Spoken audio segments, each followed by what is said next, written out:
Bonjour, bienvenue dans l'émission 10 minutes pour convaincre du Cercle de Wallonie. J'ai le plaisir aujourd'hui d'accueillir Orphée Cataldo, cofondateur du studio Dirty Monitor. Bonjour Orphée.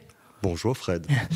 Alors, peut-être n'avez-vous jamais entendu parler du nom Dirty Monitor, mais sans doute avez-vous déjà vu l'une ou l'autre image, parce que Dirty Monitor est le spécialiste du mapping vidéo. Peut-être c'est assez obscur pour vous, mais Orphée va nous expliquer tout ça. Orphée, vous connaissez le principe de l'émission, vous avez 10 minutes pour nous convaincre. C'est parti, je lance le chrono. Alors Orphée, je disais mapping vidéo, vidéo mapping en anglais. Vous êtes d'abord un studio de création audiovisuelle, mais c'est quoi le vidéo mapping ? Le vidéo mapping, c'est vraiment une technique qui consiste à projeter vraiment sur mesure. Donc, par exemple, le cas fréquent, c'est celui du bâtiment. Donc, on recrée vraiment le bâtiment en 3D via un scan qu'on fait auparavant. Et puis après, on retrace vraiment tous les éléments du bâtiment, toute l'architecture. Et donc, en les faisant bouger, quelque part, on donne l'illusion au public de lui donner vie, en fait, au bâtiment. Et ça nous permet, c'est un support autre que l'écran de cinéma pour raconter des histoires.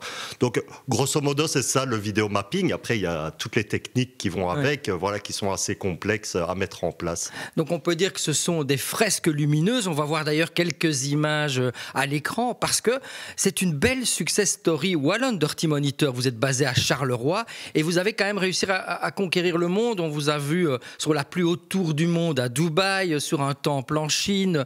Vous êtes présent aussi, vous avez été au Kazakhstan pour l'Expo universelle. Donc votre spécialité, votre expertise, c'est d'habiller de son et de lumière des bâtiments sur mesure. Exactement. Donc, c'est une technique qu'on a développée, donc qui n'existait pas à l'époque à laquelle on a commencé. Donc, il y a de ça début des années 2000.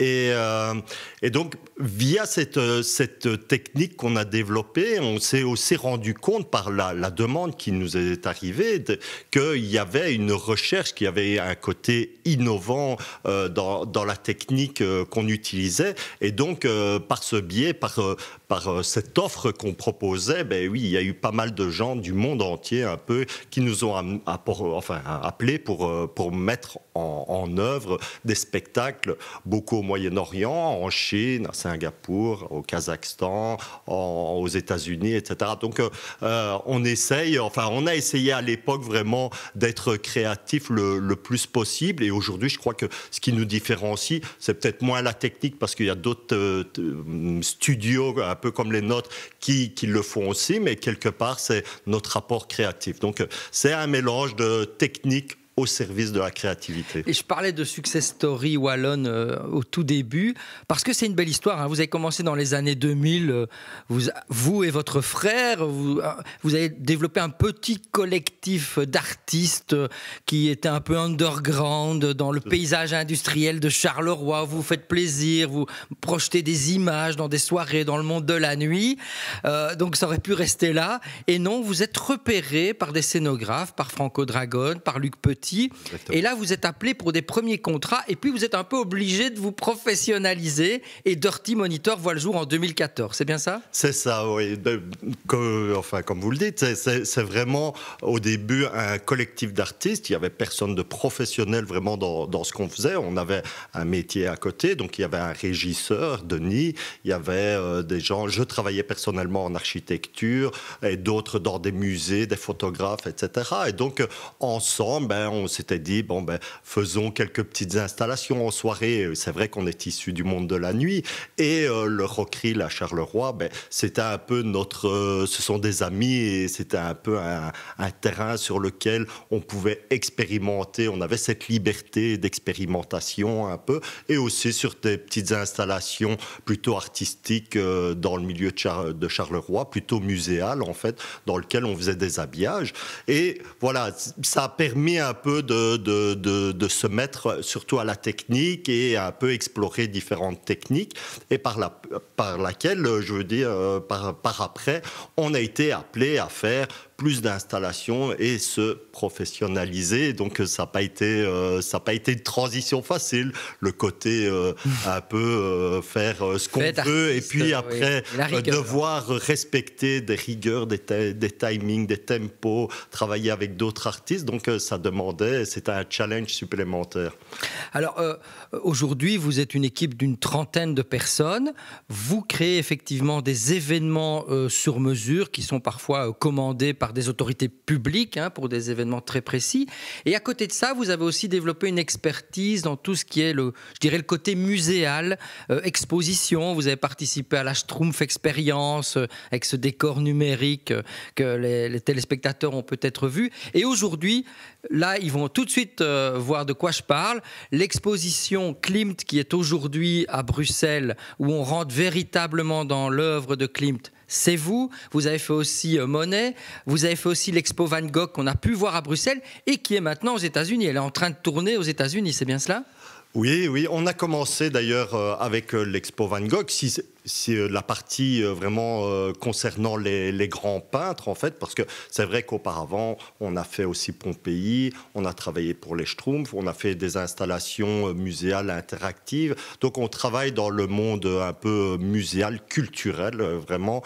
Et c'est vrai que notre première expo Van Gogh qu'on avait produit la première fois en 2017, c'était à Naples et qui a tourné un peu dans le monde entier.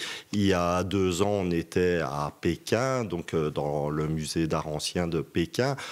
Mais elle a tourné à peu près partout. Et ici, c'est vrai que via Exhibition Hub, qui sont installés à Bruxelles, il y a vraiment un promoteur local aux États-Unis, un gros promoteur local qui, sur les 3 mois à venir, installe 12 expositions et fait une tournée américaine. On n'a pas encore fini, et donc on a toutes les grandes villes, Atlanta, Las Vegas, New York, Miami, etc. Pour le moment, il y en a plein d'autres qui arrivent, mais aussi on va faire Londres entre-temps. Et donc à côté de ça c'est pour Van Gogh.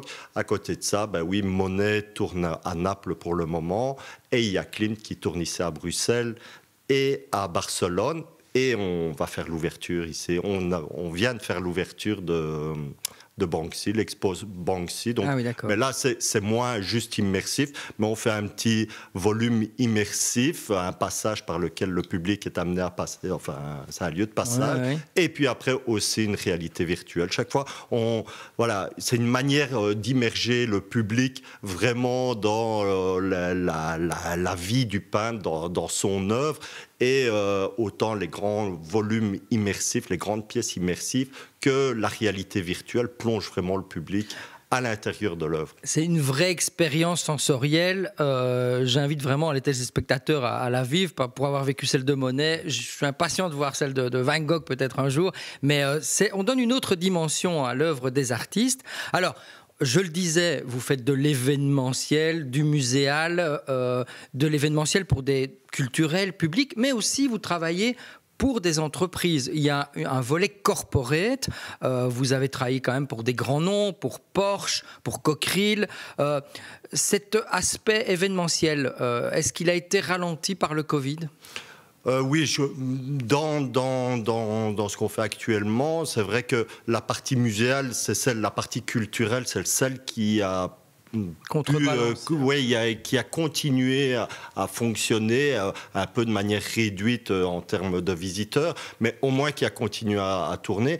Les grands événements, les mappings sur bâtiments, par endroits, ils continuent à exister parce qu'il n'y a pas, des fois c'est à distance et donc le public a un large espace, c'est sur l'espace public, donc c'est extérieur. Donc ceci plus ou moins fonctionne encore. C'est vrai que la partie la plus touchée de notre secteur a été vraiment le corporate, parce que il y a même des événements sur lesquels on faisait des tournées qui ont été stoppés et on attend qu'ils reprennent en fait en travaillant avec des artistes, etc. Donc c'est vrai que ça a été pour le moment le secteur le plus touché et sur lequel on ne voit pas encore vraiment une relève pour le moment. Donc tout le monde est un peu frileux à se dire on est sollicité pas mal à nous demander tiens, qu'est-ce qu'on pourrait faire, on fait des avant-projets un peu, mais pour le moment qui n'aboutissent pas. Alors il y aura à un certain moment, je suis sûr, un réveil et où tout le monde aura besoin de faire ce genre d'événement.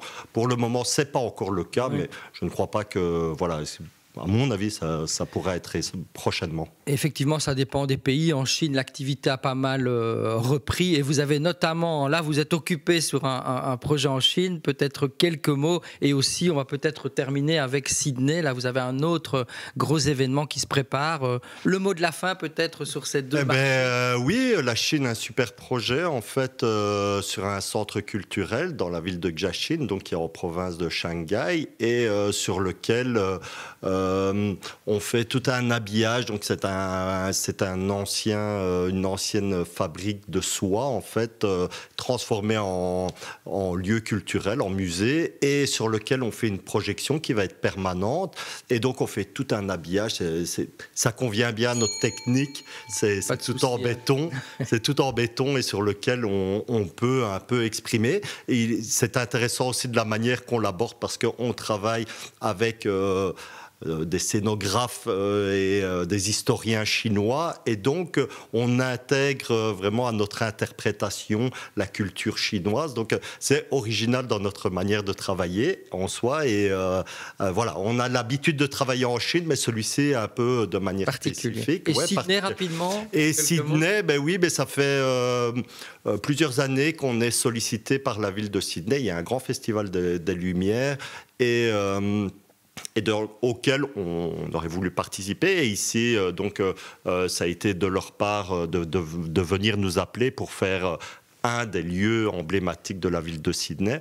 Nous avions choisi l'opéra. Ils avaient aimé vraiment nos previews, notre proposition artistique. Mais comme il n'a pas eu lieu l'année dernière, il y avait le contrat de l'année dernière qui courait. Et donc, on n'a pas fait l'opéra, mais on fait un tunnel qui relie le port dans Sydney. Et donc, c'est tout un plafond qu'on habille sur une centaine de mètres. En fait, c'est assez grandiose. Les derniers qui ont fait, c'était Pixar avant nous.